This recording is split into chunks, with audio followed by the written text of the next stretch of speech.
PSF is an international company operating worldwide.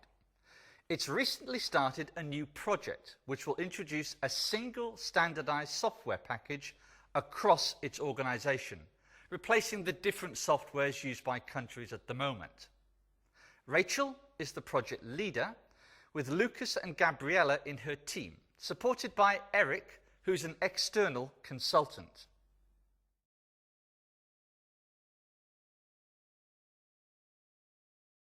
People take decisions at work in very different ways. For example, some people like to take time to collect and analyze data, perhaps involve a lot of people before deciding what to do.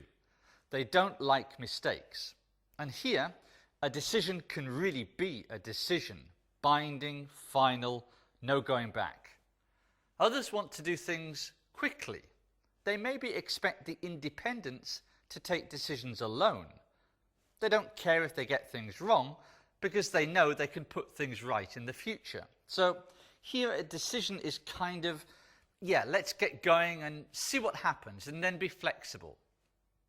These very different attitudes to decision making are sometimes cultural, sometimes a question of personality, and sometimes simply because people have different priorities in their jobs.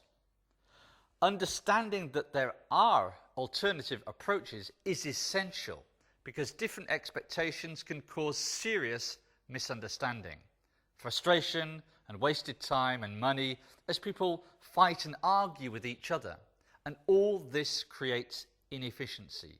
We need to find ways to deal with this.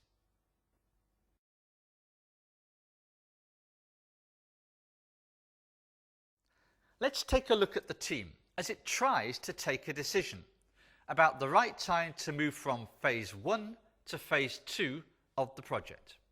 So far, technical tests have produced very positive results. So we think that it would be a good idea to implement phase 2 at this point.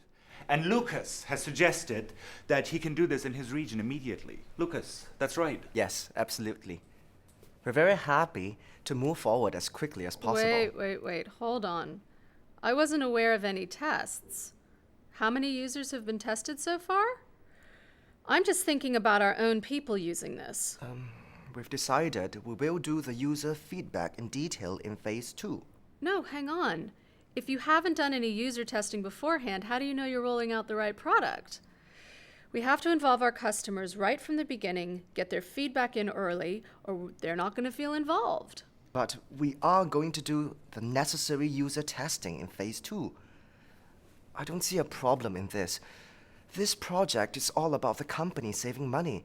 If we start delaying on decisions like this, we will not hit our deadlines and we will start overrunning on budget. That makes absolutely no sense. I agree with Gabriella.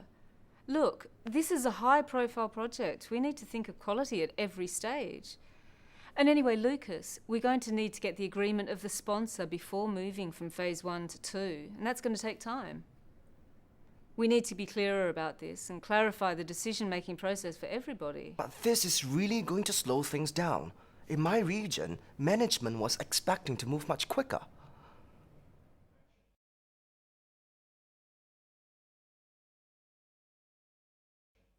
So, different styles of decision making. Lucas and Eric like speed. They want a decision now. Well, for Lucas, it could be personality. He likes to do things fast. But he also says he's under pressure from people in his own country. And that's very important. We should never forget that when we work with colleagues based in other countries, they have local needs and may have a local boss creating pressure for certain kinds of decisions. Gabriella, well, her decision style is driven by the customer. So she talks about taking time, focusing on quality and involvement.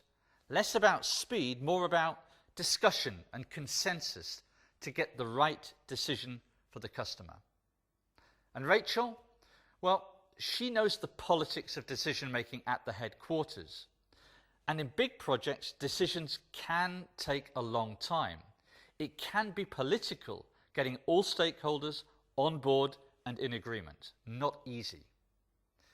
And Eric, well, I think he's just confused. The result: people aren't listening to each other. They're defending their own points of view, and teamwork is becoming difficult.